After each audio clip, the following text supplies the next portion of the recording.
played at the game in Charlotte doesn't matter, just because annually it doesn't matter. Good morning to you. Good Tuesday morning. I'm Dejan Kovacevic of DK Pittsburgh Sports. This is Daily Shot of Steelers. It comes your way bright and early every weekday. If you're into hockey and or baseball, I also offer up daily shots of Penguins and Pirates, the other two teams I cover. Right where you found this. The Steelers were back on the field, back on the south side yesterday, practicing and getting ready for the Friday preseason finale against the Panthers. And anybody who's followed the Steelers for any period of time will know that that's the game that nobody plays in.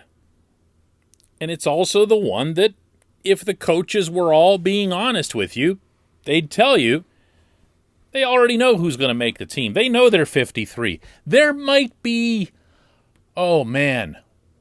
one player, one decision that gets influenced by the Carolina game. Mike Tomlin has cited them in the past. He can actually cite them off the top of his head. It's amazing that so-and-so did something in the Carolina game that we really thought that was something special, and they made the team off the Carolina game. Like, whoa! Like they thought it was a big deal that something in the Carolina game mattered. Well, something in the Carolina game will matter this Friday, because I will be, blown away if we don't see the Steelers' projected starting offensive line out there for at least 2 or 3 series. I think that's pretty much a must. They need to spend time together. They need to find some semblance of cohesiveness, chemistry, heck, camaraderie, I can't even imagine that these guys even know each other all that well. They talk about it. They say all the right things. This was Trey Turner yesterday after practice. That's a start. Everything has a starting point. You want to just keep building. I think that's the point where we're at now, and that's part of the process of training camp, and just keeping it going. Well, good for him, and easy to say because he's the only veteran in the group. If you add up all the combined starts of everybody else on that offensive line, it barely fills both of your hands. This is an extraordinary circumstance. Every single position on that line comes with some kind of significant question mark. Going left to right, Chuks Okorafor has not been good in preseason games. He was the one who had the false start on the opening drive of the game Saturday night against Detroit. He's been really inconsistent. Occasionally, he looks like he uses all that power and strength and bullies somebody downfield, and you go, yeah, Chuks is the answer. And then you'll see him just completely whiff on someone. The left guard is Kevin Dotson, and we've been over him ad nauseum. There's no need to keep pounding that into the ground. He's performed well lately. That's what matters. But at the same time, it's not like he's come without a question mark. Kendrick Green, the center, has occasionally looked so good that he's bowled through guys and even gotten to the second level and finished his block. That's impressive. That's the kind of stuff that he was doing in college. That's what you want to see out of him. He doesn't have to be Marquise Pouncey, as Ben Roethlisberger himself keeps reminding the kid, but he does need to be able to do more than just snap the ball. And we don't know. He's not a tall dude either, so Marquise had all kinds of leverage on guys. This is a different dynamic. This is a different center. And we don't know. Heck, Turner himself, as long as I'm going left to right, Turner has been held back by injuries the past season and change, and injuries are legit and they explain a lot when they happen, but they also tend to recur with the same players for whatever reason. We don't know that he's going to hold up. We just don't. He's performed okay, though. He hasn't been spectacular, but I don't know that he needs to be. And then there's the right tackle, who might be the biggest question mark of all, Zach Banner. Because even now, he's getting on the field for a series or two series, or in the case of practices, a drill or two drills, and then he's out. And then Dan Moore is coming in. Dan Moore's been great. Dan Moore's been backing up at both tackle positions, which is nice. You want that, but Dan Moore is a rookie, and Zach Banner is coming off a major knee surgery, and he's a really big dude. And that comes with its own worries.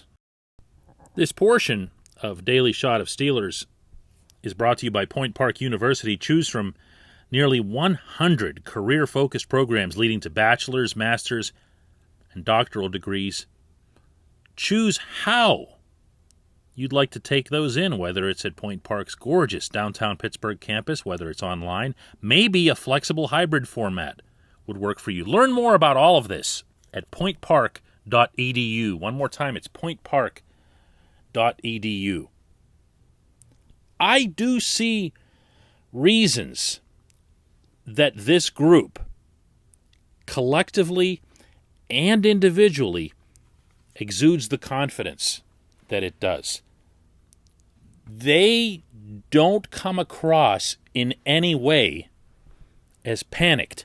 I happen to believe that stems from Adrian Clem, their very intensive, very involved positional coach. I have heard nothing but the highest of praise for Coach Clem and what he's brought to this room already. And that's great, because he's got the job of all jobs among offensive line coaches in the NFL this year. There can't be another circumstance like this in the league, with so many fresh faces, and at the same time, a highly skilled offense all around them. So it's not like it's being buried like in Jacksonville or Cincinnati or somewhere where you wouldn't even be paying attention to it. I shouldn't say Cincinnati, because you'd be paying attention to it once somebody breaks through and hurts Joe Burrow again. But in Pittsburgh, where you have all these known parts, it's a high-profile thing. And these guys, the individual guys, know that, and it doesn't seem to bother them in any way. I asked Chooks, this was a week ago, if he was bugged by any of the skepticism or cynicism about the offensive line, and he gave an answer that constituted of 3 giant, and he's a big man, shrugs. Like, he looked at me, he squinted a little bit, did one shrug, then he said something along the lines of, like, I don't know. And then he shrugged again, and then he went, I don't care. And then a third shrug. It was the hat trick of Chooks shrugs.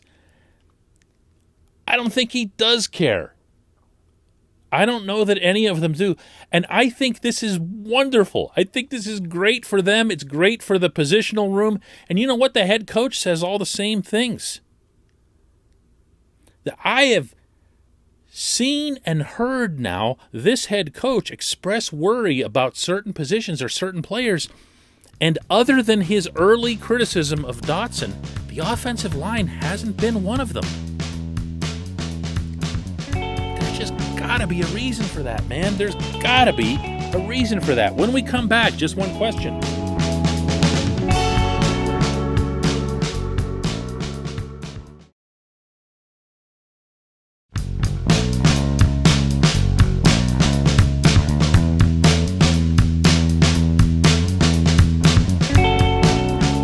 Back, it's time for Just One Question. That's always brought to you on this program by the personal injury law firm of Luxembourg, Garbett, Kelly, and George, LGKG. They represent people who are hurt in car accidents, who need assistance with workers' comp, who filed medical malpractice claims.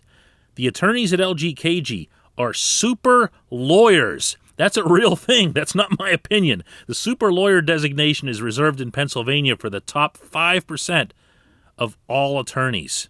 Learn more about them at lgkg.com or by calling 888-842-5454. Our question comes from Rick, who says, lots of concern about the Steelers' offensive line, with good reason, but I'm also worried about the defensive line. Players are proven, but older, and I don't see a lot of depth. Am I off base on this?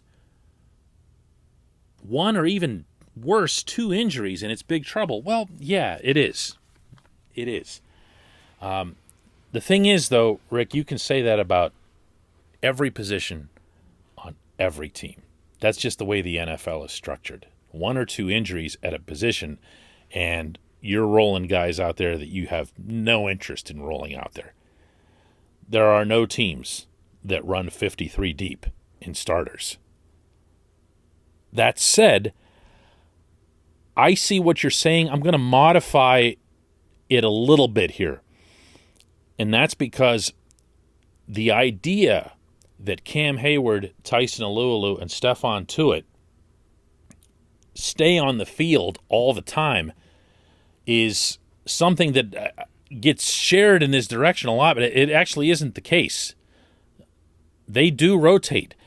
They want to rotate. That was something that began really at Cam's behest a couple of years ago. He felt that everybody would stay fresher if they were out there for shorter spurts and go more max effort, but you got to have guys that you put out there that don't hurt you. And when they were doing it with Big Dan McCullers, it was hurting them. Now that they do have the stability, and actually, if we're being honest here, it's way more than stability. They've been excellent.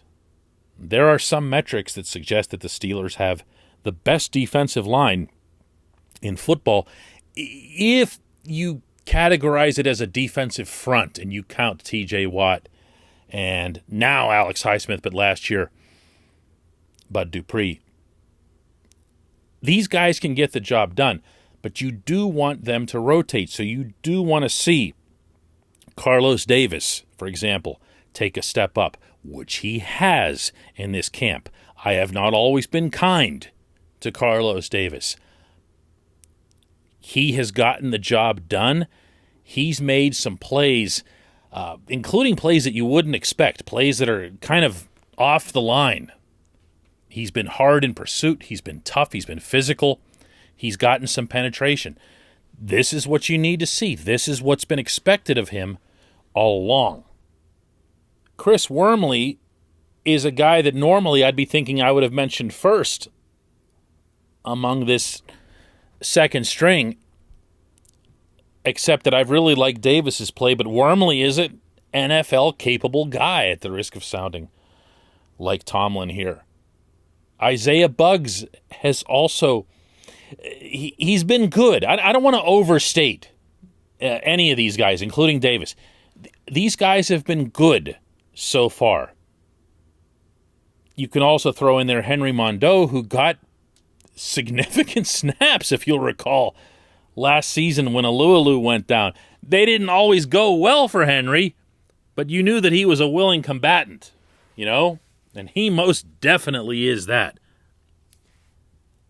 Now, how do I gauge what I've seen of them in camp? That's hard to do because, as I just went over in the first segment, they're going against an all-new, all-young offensive line. For all I know, they're taking advantage of these guys. A much better indicator has been the preseason games, but you don't see anywhere near as many snaps of that. We're just going to have to see. You do want, I'm going to repeat this for emphasis, players to be able to come onto the field in a steady rotation with the first teamers. I'd like to think that's part of the reason that these guys, Hayward and Alualu at their age, and Tuitt with his injury history, were able to get mostly through last season, other than the handful of games that Tyson missed. It helps. It makes a big, big difference. But to your original question, are they a concern? Are they a worry? Wow, no, not at all compared to the O-line. There's a lot of certainty by comparison. I appreciate the question. I appreciate everybody listening to Daily Shot of Steelers. We'll do this again tomorrow.